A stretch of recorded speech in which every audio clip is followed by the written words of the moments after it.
بسم اللہ الرحمن الرحیم.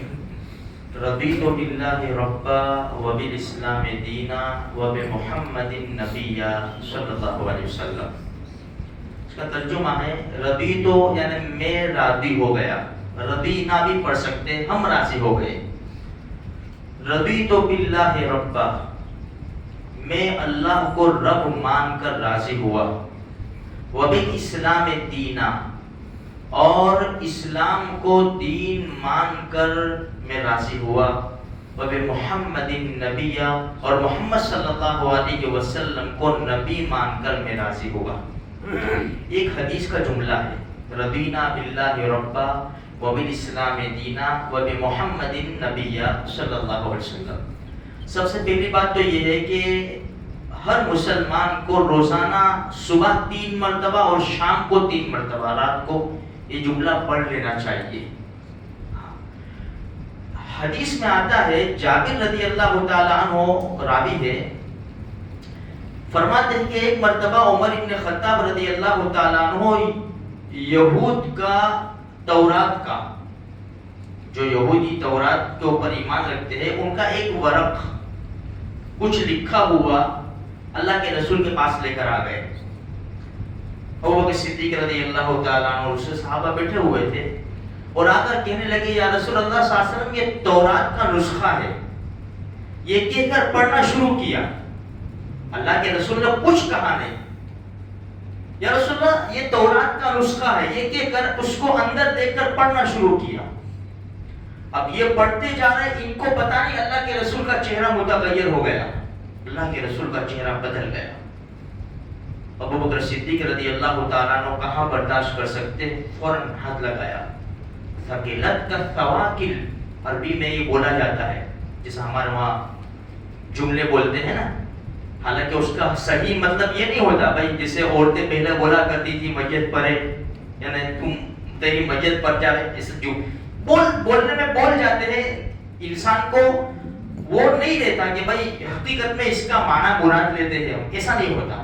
یہاں ثقلت کا ثواکل یہ عربی کا ایک جملہ ہے, رونے والیا تجھ پر روئے, لیکن اس کا حقیقی معنی مراد نہیں ہوتا. ابوبکر صدیق رضی اللہ تعالیٰ عنہ نے عمر ابن خطاب کو ہاتھ لگایا. ثقلت کا ثواکل, دیکھتا نہیں اللہ کے رسول کے چہرے کو. تو جیسے نظر پڑی عمر ابن خطاب رضی اللہ تعالیٰ عنہ کی, فوراً وہ نسخہ رکھا اور کہا میں پناہ مانگتا ہوں اللہ کے غصے سے, اللہ کے رسول کے غصے سے اللہ کی. پھر یہ جملہ کہا, رضینا باللہ ربا وبالاسلام دینا وبمحمد نبیا صلی اللہ علیہ وسلم. ہم راضی ہو گئے اللہ کو رب مان کر, اسلام کو دین مان کر, اور محمد صلی اللہ علیہ وسلم کو نبی مان کر.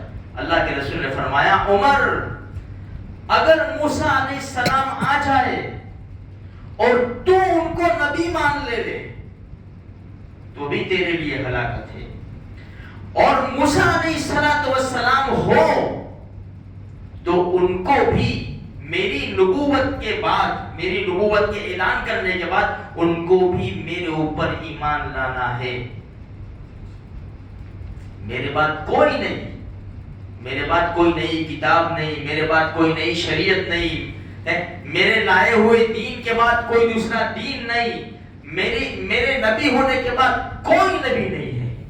تو میرے بھائیوں, کہنے کا مقصد یہ ہے کہ ہماری کامیابی اسی چیزوں میں ہے جو اللہ نے دیا ہے, اللہ کے رسول لے کر آئے ہیں. ایک اللہ کا قرآن ہے, اور دوسری اللہ کے رسول صلی اللہ علیہ وسلم کی سنتیں, حدیثیں, طریقے ہیں. اسی میں ہماری کامیابی ہے. ہم دوسری جگہ کامیابی ڈھونڈیں گے, نہیں مل سکتی, کبھی بھی نہیں مل سکتی. اسی لیے مسلمانوں کو چاہیے قرآن و حدیث کو مضبوطی سے پکڑے, یعنی تھام لے, یعنی اس کے اوپر پڑھے اور اس کے اوپر عمل کرے. اللہ کے رسول کے طور طریقے, اسی میں کامیابی ہے. غیروں کے طور طریقے ڈھونڈیں گے, اس میں کامیابی نہیں ملے گی. کس کا فالو کرنا ہے؟ اللہ کے رسول کا ہی فالو کرنا پڑے گا. دوسرے کا فالو کریں گے تو کامیابی نہیں ملے گی. اللہ کا احسان مانو میرے بھائیوں, اللہ نے ہمیں مسلمان کے گھر میں پیدا کر دیا. کسی غیر کے گھر میں پیدا کر دیتا ہم کیا کر لیتے.